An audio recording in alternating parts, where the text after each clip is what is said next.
بسم الله الرحمن الرحيم الحمد لله أشهد أن لا إله إلا الله وحده لا شريك له أشهد أن محمدا عبده ورسوله أما بعد. Brothers and sisters, it is a great honor to address you this afternoon or this morning for a few moments. This session was supposed to be for the young guys. I see a few of our elders snuck in. So we're going to forgive them and let them stay. It's okay? They said okay. Brothers and sisters, every once in a while, I go to my doctor for a checkup. My doctor has to be the most positive doctor in the world. Whenever he sees me, he says, Mr. Wahhaj, your pressure is good. Your weight is good. Your heartbeat. And you know, when I'm finished, I feel so good. Honestly, he is very positive. But I want to see if you're like me. Doctor, I like that, but give it to me straight. Would you prefer the doctor to make you feel good or give it to you straight? So can I give it to you straight this morning? Yes. Or you want me to make you feel good? You have to tell me now. Straight? Straight? Inshallah. Remember, you asked for it. I was in Atlanta and I ran into a Muslim doctor, Dr. Niazi. He's a cardiologist. And he was agitated that day. He said, Imam Siraj, Muslims have 3 enemies. And he told me the 3 enemies, I'm going to tell you 2. The third one, I'm not going to tell you unless you ask me personally. You come to me and say, Imam, what was the third one? I will tell you. But I'm going to mention 2. He said, number 1, sugar is an enemy to Muslims and man. Sugar. We have anyone here from Sudan? Good. The Sudanese, they never put sugar in their coffee. They put coffee in their sugar. Ask them. So number 1, you want to be careful of sugar and diabetes. Number 2, salt. You can use it, but not too much. And the third one, I'm not going to tell you unless you ask me personally. So, we're here, Muslims. I read a book by Paul Sperry called Infiltration. And in his book, he said, the problem isn't the misinterpretation of the Quran, the problem is the Quran. Of course, we differ with that. As a Muslim, the problem is not Allah. It's not the Quran. It's not the Prophet, ﷺ. It's not Hadith. But the problem is us, who supposed to represent Islam. One of the people that I studied is a man, his name is Arnold Toynbee. Arnold Toynbee is the greatest historian of our modern time. And I want to quote something that he said, Arnold Toynbee. Listen to this, and there's 2 parts of it. Listen to the first part. He said, the solution to all international conflicts lies only in embracing Islam en masse. He wrote a 12-volume book called The History of the World, thousands of pages. Not a Muslim.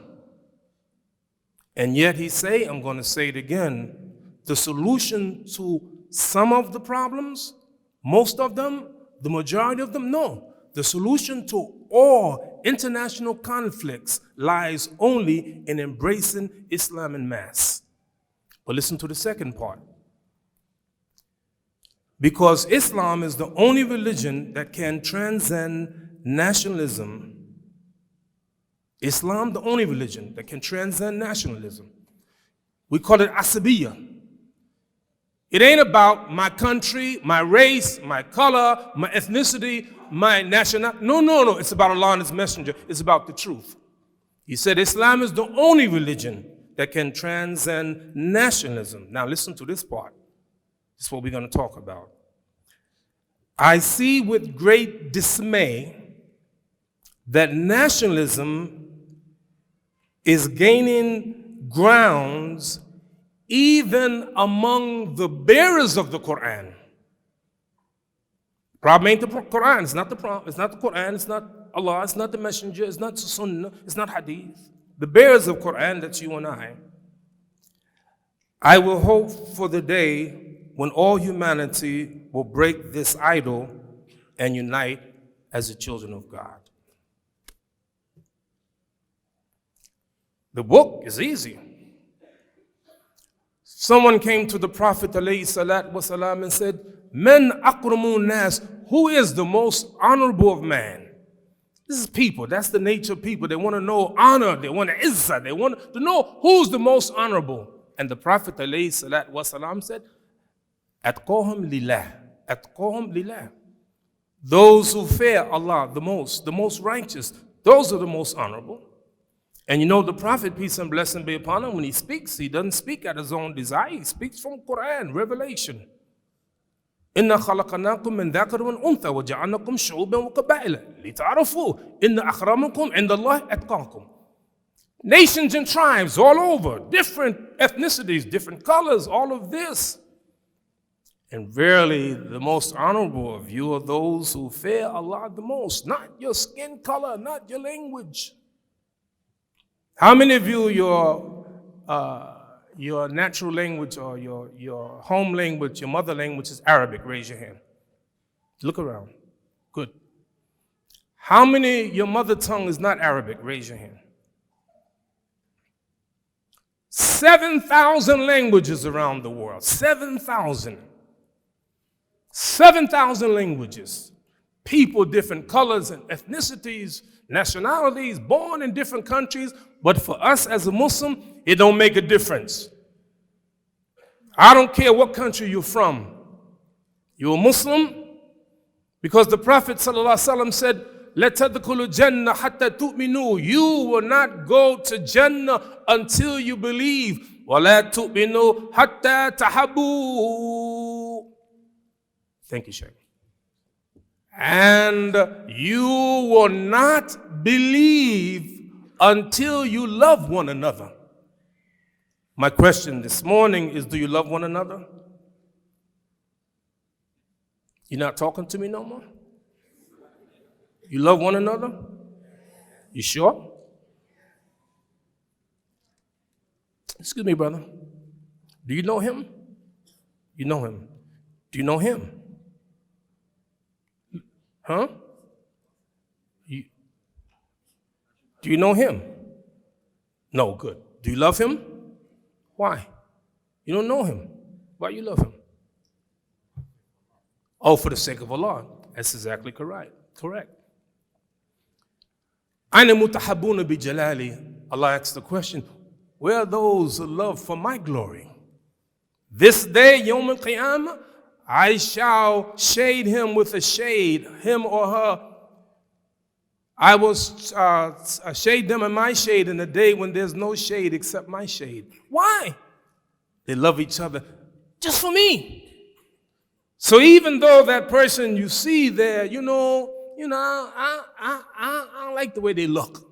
I don't like the way they talk. They talk that funny language. But you love them for the pleasure of Allah subhanahu wa ta'ala. This is what this conference is all about, meeting different people. So we got some problems. I studied demographics, and I'm going to show you some of my training in demographics and how it would help us, inshallah. If you study the Western world, you will see right now, and Arnold Toynbee, he said, of the 22 civilizations that appeared, 19 of them collapsed when they reached the moral state that the United States is in now. So you got a big job to do. Our country, and I don't say this in any mocking way, this is my country. Our country literally is dead man walking. We have gone so far from Allah the Almighty. لَا تَكُونُوا كَالَّذِينَ نَسُوا اللَّهَ فَأَنْسَاهُمْ أَنفُسَهُمْ. Do not be like those who forgot Allah, therefore Allah made them forget themselves. This is what's happening around in the West, in the world. And you have to study demographics. What's going on? What's going on in America? Why the white nationalists so excited in America and around the world? Because the demographics is changing drastically. Italy, according to the trends, by 2060 or 2050, 60% of the Italians will have no brothers, no sisters, no uncles, no aunts, and no cousins. The population of Europe is shrinking. Let me give you a couple examples. And Russia. Population of Russia now is about 133 million. Same trend, by 2050, it'll be 125 million. See? Not because of wars, not because killing nobody. And this is why Arnold Toynbee said that civilizations are not murdered, they commit suicide. Germany, population presently 80 million. By 2050, 78 million. See the trend? Italy, 55 million. By 2050, 52 million. Muslims, on the other hand, look at the difference. Somebody give me any Muslim country, say it loud. Huh? Ethiopia? Okay, good. Pakistan. What? What'd I do? Pakistan, who's here from Pakistan? I want to let you know I love you. People used to ask me, what's your favorite food? I would say Pakistani food. Until I went to Turkey.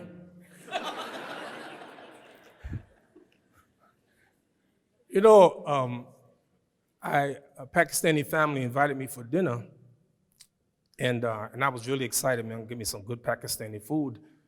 And so when it's time to serve the dinner, my guest said, Imam Siraj, in honor of you, today we made American food. Not good.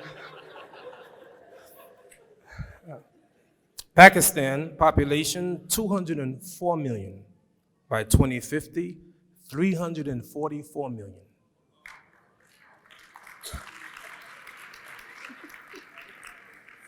Who here from Bangladesh? MashaAllah.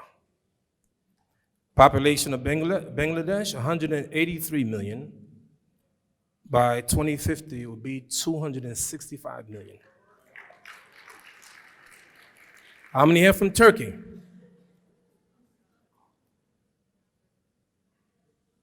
Population of Turkey, 79 million. By 2050, I gotta read that again, make sure it's not a typo. 98 million? Are you kidding me? You better check and see if this is accurate, man. So, brothers and sisters, let me tell you the truth. This world right now is in disaster mode. You can make a difference. Brotherhood. Let me tell you something about the Prophet, peace and blessing be upon him. He told us that every prophet was sent to his people. وَإِذْ قَالَ مُوسَى لِقَوْمِهِ. And when Moses said to his people, وَإِذْ قَالَ عِيسَى بْنُ مَرْيَمَ يَا بَنِي إِسْرَائِيلَ إِنِّي رَسُولُ اللَّهِ إِلَيْكُمْ When Jesus said, "O children of Israel, I am the prophet of Allah to you." But this man, Muhammad sallallahu alaihi wasallam, and I notice in the Quran, maybe 360 something times, Allah used the word qala in the imperative, kul. Allah mentioned to the Prophet alayhi salatu wasalam 365 something times, say this. He's not speaking on his own. Allah's telling him what to say. Kul, ya ayyuhan nas, inni rasulullah ilaykum jami'a. Oh mankind, I am the messenger of Allah to all of you. That's who he is. He's the messenger of Allah to all of you. Therefore, the imams at every masjid have to be the imam for everybody in the masjid. He's not the imam just for the men, he's the imam for the men and the women. He's not the imam just for the elderly, he's the imam for the elderly and the shabab, the youth. He is the imam for everybody. So my community has changed over the years. The demographics and my own masjid has changed. When we started our masjid 30-something years ago, we had 25 members, 25 African Americans.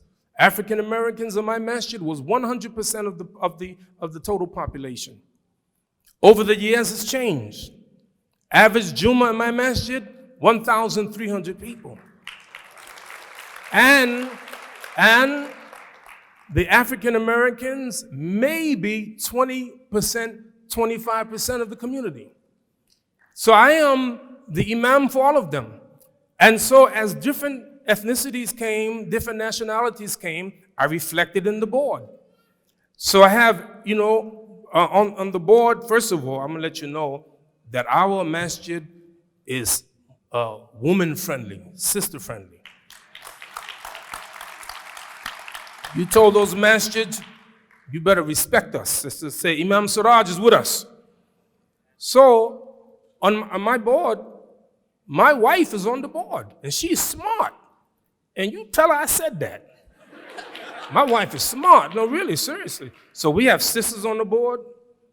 And also, as different ethnicities came, I would take one of them and put them on the board. We have a sizable community from Bangladesh and from Guinea and Guinea and Senegal and others. So we reflect that.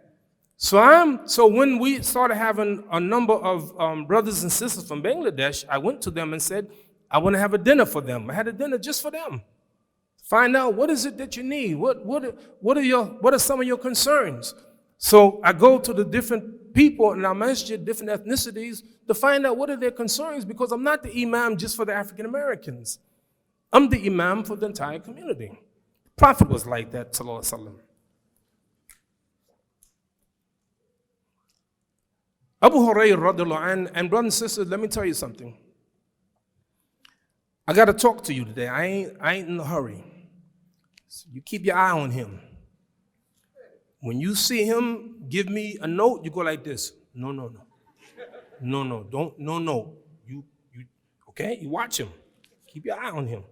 I know you like him and love him. Yeah, I like you, I love you. But I got to talk to the people, and I'm going to talk as long as I can. Would you allow me to do that?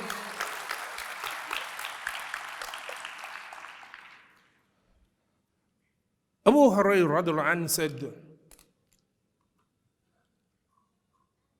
أن امرأة سوداء كان تقوم مسجدا. There was a black woman who used to clean the masjid. And the Prophet missed her. فَسَأَلُوا عَنْهَا. So he asked about her. He was like that. He's always concerned. They were making salat, and he missed Thabit ibn Qais. Where is he? Asked about him. He's always looking in the community. He knows people. He didn't see her. He asked about her. قالوا ماتت. They said she died. He said, why didn't you tell me? Now, I can see, a person died. Well, we don't want to disturb the Prophet. We don't go disturb him. He said, why didn't you tell me? It was as if it was something insignificant. And then he said, Faduluni, show me her grave. And he went to the grave and he prayed, Yusalli alayha. He prayed over her. And then he said that these graves are like dark. And based upon my dua for them, Allah gives them light. So he's always concerned, not just, he was Arab, but he's concerned not just for the Arabs, he's concerned for all of the people in his jama'ah. Inna hadhi ummatukum ummatan wahida wa ana rabbukum fa'budu. This ummah of yours is one. We sit here today at this conference, this ummah is one. The diversity is great, but it's one ummah. We ought to be concerned about everybody in the ummah, everybody. So this is the way he was, Muhammad alayhi salatu wasalam. You want to hear something interesting? I said to you, how many languages are on the earth? I said, how many? 7,000. Jesus, Isa alayhi salatu wasalam, is beloved to us. What language did he speak?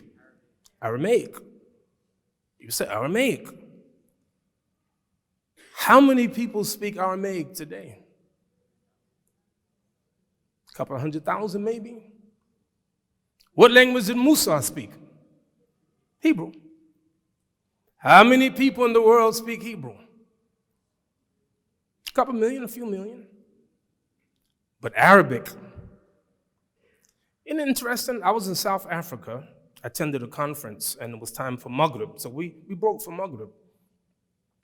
And I'm always excited to pray behind the Imam, Maghrib and Isha prayer, to listen to the recitation. And the brothers in Sudan have a good reputation of beautiful recitation of Quran. So when they called the Iqamah, they pushed the young man, about 17 years old, to lead the Salat. Permission to be honest? I got an attitude. Why you got that young buck leading the Salat, all these gray beards, these old sheikhs? I want to hear from that. I don't want to hear from that guy. He led the Salat. His recitation was so great, so magnificent.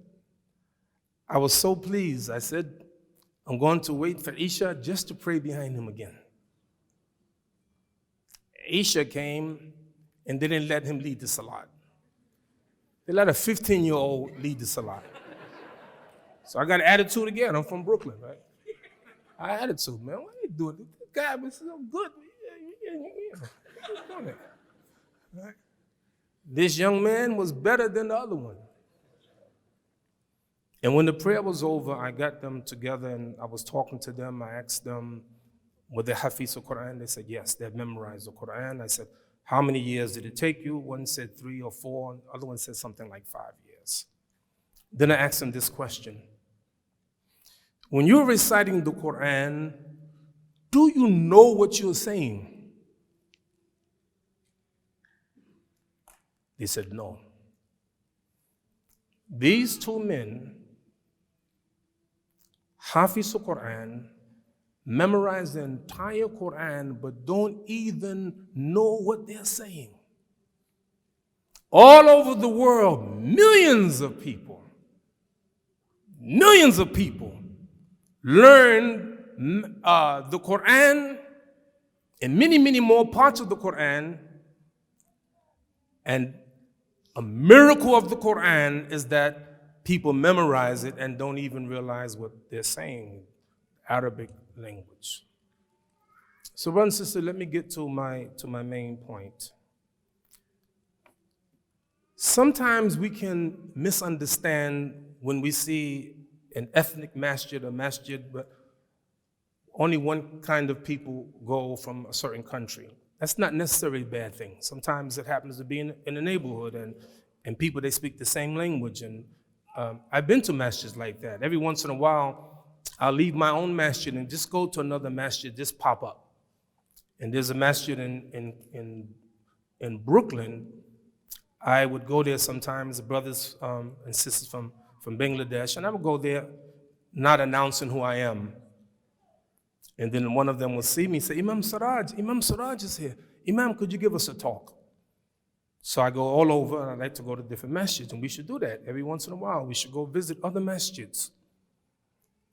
those who Arab go to a masjid where they're African Americans, or go to another masjid to, get a chance to know one another, lita'arufu, to know one another. Now, the crux of what I'm going to say it now. An imam in New York, Imam Talib Abdul Rashid, he's the imam of MIB, Masjid of Islamic Brotherhood in Harlem. He told me that he was invited to a national Muslim organization's meeting. And they wanted him to come and see what they were doing and get some input from them. So what they did, they put on the board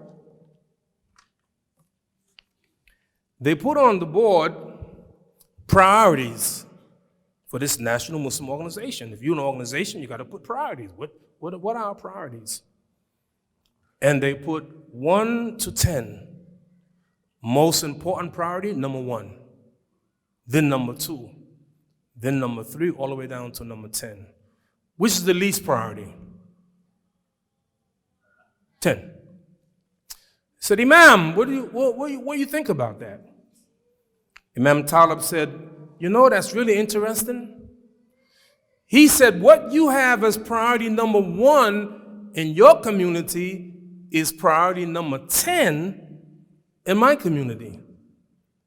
And what you have as priority number 10 in your community is priority number 1 in my community. It don't mean that they're racist or we are racist. It means we have different priorities. How many of you ever heard of the Congressional Black Caucus? The Congressional Black Caucus is black African American legislators looking out for the interests of African Americans. That's fine. Do you know what the motto of the Congressional Black Caucus is? This is the motto. Black people have neither permanent friends nor permanent enemies, just permanent interest. Ain't about enmity, it's about interest. So sometimes when you're dealing with Muslims, what you may perceive as racist or racism isn't that. It's priorities. We have a community here. We have priorities for our community. It may not be your priority, but it is the job of the imam and the board, the leaders, the president, the executive directors. It's their job to make sure everybody's okay. You okay? I'm okay. Okay, good. Now, I said I studied demographics. Do you know which community is growing the fastest in the Muslim community? Latino community. 6% presently of the Muslim Ummah in North America, Latino Americans. But 1/5 of the converts in Islam, Latino Americans. One of my best friends, Fletcher, Mujahid Fletcher, from Houston, has an organization called Islam in Spanish. I love him. I have been to his community many times, and I think it was 12/16 that they opened up a masjid for the first time in Houston, Texas. Speak Spanish. It's good. We ought to help them. We ought to help them in whatever they need. I've done fundraisers for them. I've visited them. I've talked to them. And I'm saying, brothers and sisters, the one thing I want to leave you with this is that we have to be sensitive to one another. Really.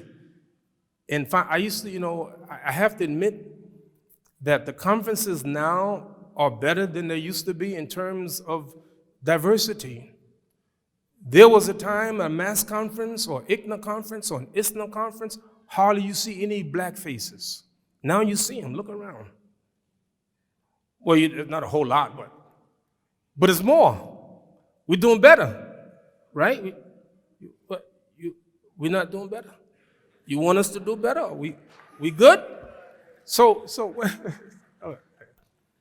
I'm saying a lot of time it's about understanding. I'll give you an example. I was in Washington, D.C., Howard University, traditional black college. And I did the Jumu'ah prayer. And some of the African Americans there came to me and said, Imam, we want to be honest with you. We're thinking about starting a black MSA. So first I was like, I don't like that. But then they told me why, the justification, why. And he said that oftentimes in these meetings, these national meetings, some of our agenda is not addressed. So we need to address our agenda. It's why we have the organization MANA, the Muslim Alliance of North America, because there are some needs that African Americans have, and we have to address those needs, and other people have different agendas. They're not bad people, they're good people. Young brother, I used to go to Washington, D.C. a lot. Whenever I went there, some young Muslims, teenagers, after the program would take me to one of the Muslim restaurants, and we would sit there for hours talking, so I got to know them.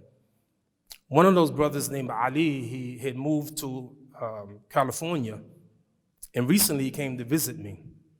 I was happy to see him.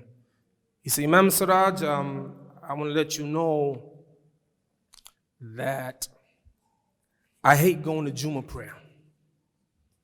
I said, what? I hate going to Jumu'ah prayer. I said, why? He said, because they don't relate. They don't relate to me. How many of our children are saying that? They may not verbalize it with you, but I'm saying they go there, they sit down, and the imam is not talking to them, not addressing them, not reaching them. So now, next thing you know, you don't see him anymore. In my masjid, Fajr prayer, I can tell you the hundreds of people, I can tell you where everybody, almost where everybody is, right? I'm standing behind Sheikh Hassan from Morocco. He's a Hafiz, he leads the Salat. To my right, Muhammad Boy from Guinea. To his right, Muhammad Bari from Guinea. Sheikh Uthman from Sudan. Musa, African American. Khalil, with his 3 sons, African American. Abdul Rahman, he sits in a chair, African American. To my left, Fatih from Egypt, and Muhammad from Mauritania. And back of him, Muhammad Mauritania, the dark-skinned one. Behind him, Muhammad Mauritania, the light-skinned one. And over there, we have Brother Kamal from Bangladesh and his son. So lately, I haven't been seeing his son. So I went to Kamal, I said, Kamal, what happened to your son? He's always there for Fajr. He's not there anymore. There's something wrong. You ask. And when you're sensitive, you notice a change in your community. What happened to Kamal? What happened to the masjid? And you know something, brother and sister, can I be frank with you? There are 2 things, the sign of the health of a masjid. Number 1, the youth. If you see a decline in the youth, your masjid is declining. Number 2, converts. Go back to the early generation of the Prophet, peace and blessing be upon him. All of them were converts. Come to Islam. They weren't born into Islam. So I asked him, where's your son? He said, Imam, it's a problem. So what's the problem? He's telling me about the problem with his son. I said, bring him, I want to talk to him. So my point is this, brothers and sisters. Number 1, my major concern, you got to care. You got to care for every Muslim. I give you a couple examples and I'm finished. You know how blessed it is to be a Muslim. How blessed. Let me tell you something. How many of you are reverts or converts like me? Raise your hand. Turn around, look at that. So let me ask it another way. How many of you were born to Muslim parents, raise your hand. Look around. I want you to look around. Look around. You see that? So, if you want to have a healthy community, you got to go get the people. They're out there. You have to be concerned enough. Let me tell you something. See, be careful of, those kafirs, man. We don't want nothing to do with those kafirs. Really? Can I tell you what the prophet said? Peace and blessing be upon him. He said that there was a prophet that was beaten by his people so much that he began to bleed, and he wiped away the blood from his face and said, Allahumma ikfir li qawmi fa innahum la ya'lamun. Oh Allah, forgive my people because they don't know. These people don't know. Yes, there's some of them, they are snakes, but the majority of them, they don't know. And you study the history of the Prophet, peace and blessing be upon him, how many people used to oppose Islam wind up becoming Muslim? كنتم أعداء فألف بين قلوبكم فأصبحتم بنعمته إخوانا. You were enemies. You were enemies. And Allah turned your heart and you became brothers. Amr ibn al-As, on his deathbed, he's crying. I'm watching him watch that. You don't think I see him? I'm watching him. Say, I know what that means. Okay? I love you, man, but okay? He's crying, right? He's facing the wall away from the people. Amr ibn al-As, he's crying, and his son comes to him and says, yeah, Dad, you did good work.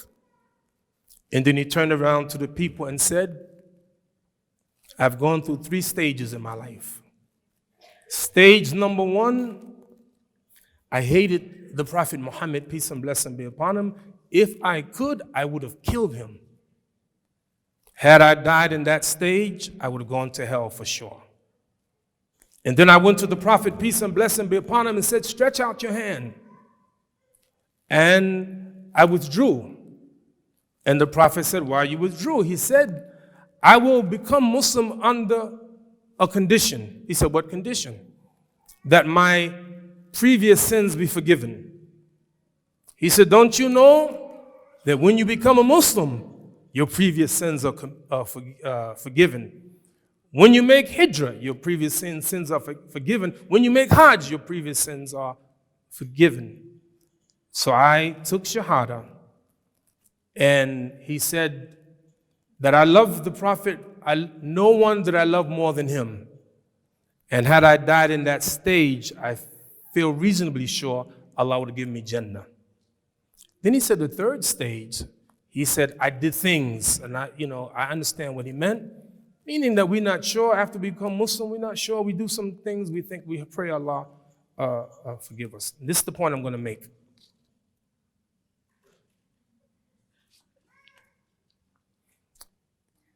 We want to really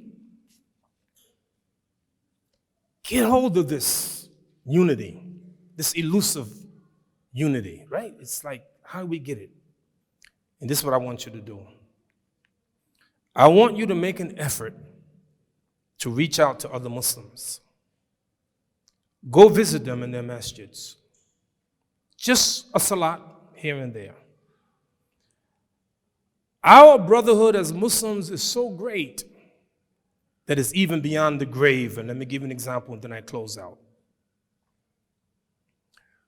Do you realize from Quran and Sunnah, every once in a while the people of Jannah will be able to see and speak to the people of hellfire? You agree or not? If you agree, raise your hand. If you're not sure, raise your hand. Good. Let me give a couple examples. The people in Jannah will look down at the people in hell and say, مَا سَلَكَكَ فِي سَقَرٍ. What has gotten you into the hellfire? قَالُوا لَمْ نَكُن مِنَ الْمُصَلِّينَ. We're not those who used to make salat. How dare you? How dare you not make 5 prayers a day? How dare you not get up for Fajr? Who you think you are? And when the Prophet, peace and blessing be upon him, was given the commandment, 50 prayers a day, He said, فَرَجِدْتُ بِذَلِكَ حَتَّى مُرَدْتُ عَلَى مُوسَى. And I returned with it until I met Moses. He ain't got no argument with Allah. Allah told him 50 prayers. He didn't argue, and he went back until Musa said, إِنَّ أُمَّتَكَ لَا تُتِيكُ ذَلِكَ فَرْجِتْ إِلَىٰ رَبِّكَ إِنَّ أُمَّتَكَ لَا تُتِيكُ ذَلِكَ. Go back to your Lord. Your ummah can't do that. The Prophet respected Musa. He go back. Allah reduces it. He come back. He said, no. He reduces it. He come back until finally it's 5. Listen to what Musa said. فَرْجِتْ إِلَىٰ رَبِّكَ فَإِنَّ أُمَّتَكَ لَا تُتِيكُ ذَلِكَ. Go back and ask your Lord to reduce it. Your ummah won't be able to do that. Was Moses right? Can't make 5 prayers a day. In the hell, I didn't make salah. You better. Let me tell you something. Do you know that education is compulsory in the United States? You know that? You got to send your kids to school.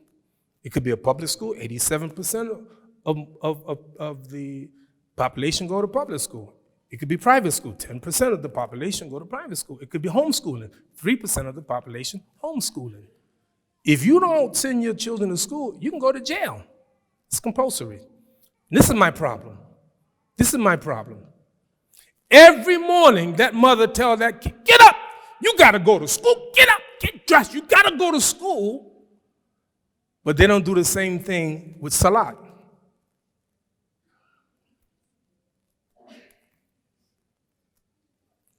Allah going to ask you on Yom Al-Qiyamah about your salat.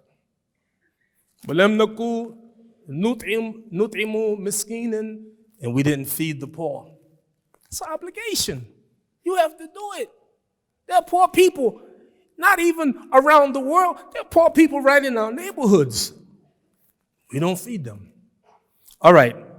All right.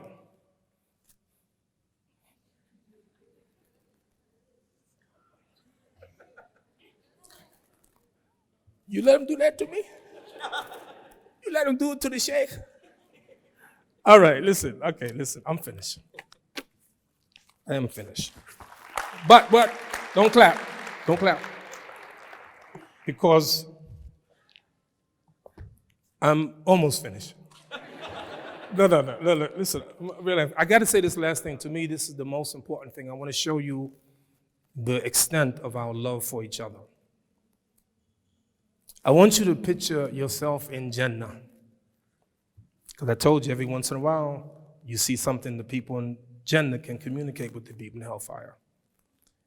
And think about you in Jannah, man, chilling. You made it.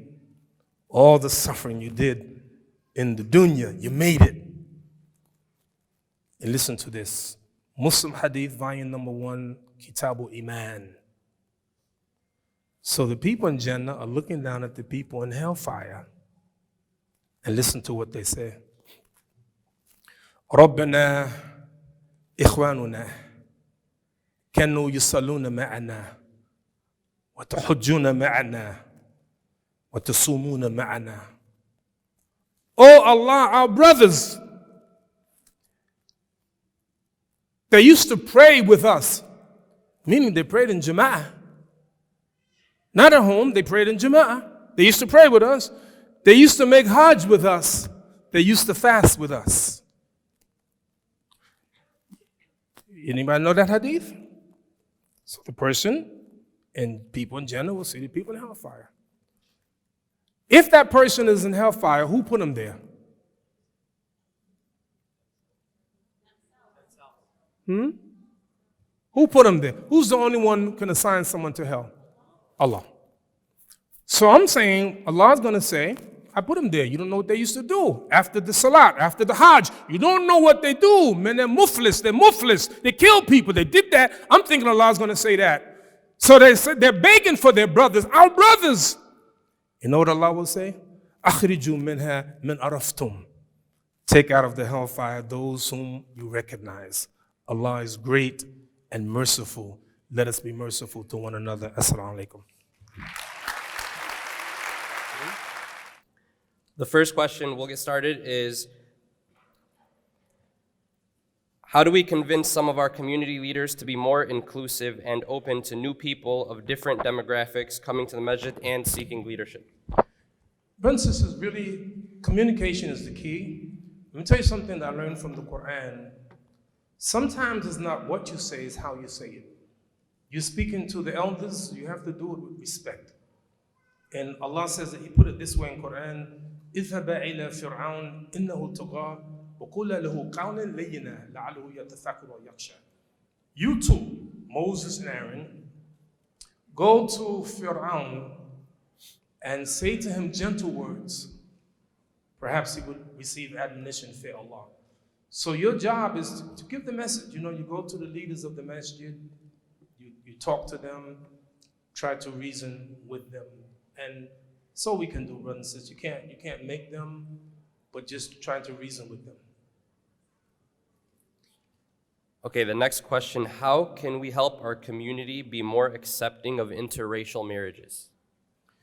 Interracial marriages is tricky. It's tricky. I've been dealing with this case for many, many years. This is my personal opinion. If an Arab want to marry an African American man and the parents are against it, try to convince them. Try to get someone to convince them, an imam or a friend or an uncle. If they are against it, my position, don't do it. Let me tell you why. Even though the root of it may be racist, maybe. The Prophet was asked, أَيُّ عَمِلِ أَحَبُّ إِلَى اللَّهِ قَالَ الصَّلَاةُ عَلَى وَقْتِهَا ثُمَّ أَيُّ بِالْوَالِدَيْنِ. What deed is most loved by Allah? Pray on time. Then what? Obedience to parents.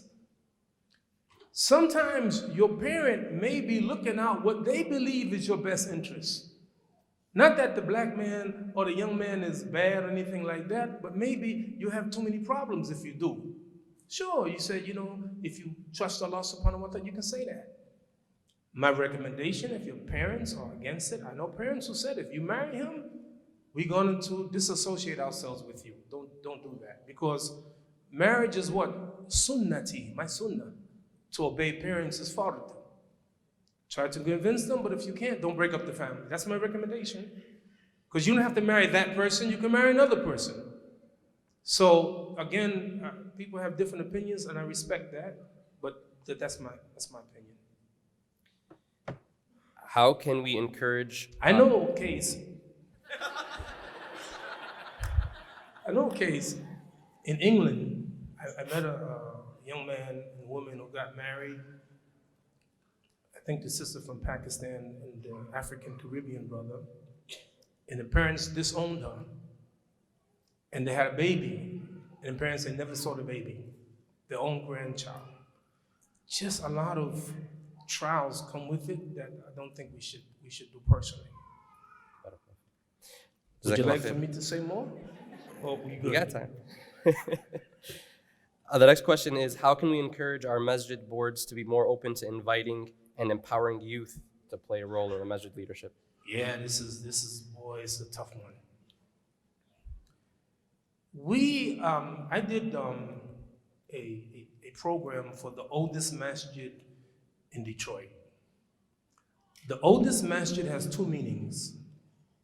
Number one, it's the first masjid.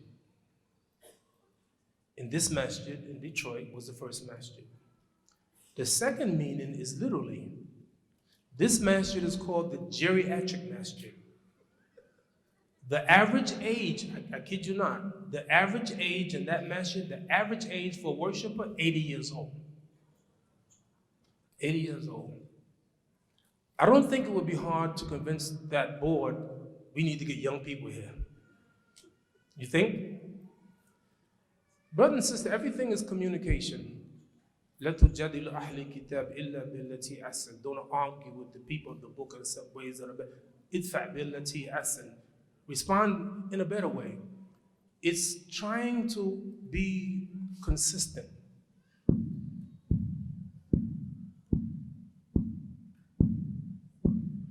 The constant dripping of water on a stone will drill a hole in the stone. Not a tornado, not a hurricane, but a drip. You be consistent, persistent, you make dua, talk to the board, get others to talk to the board. If you call me, I give you my number. I shouldn't have said that. Try to get a hold of my number.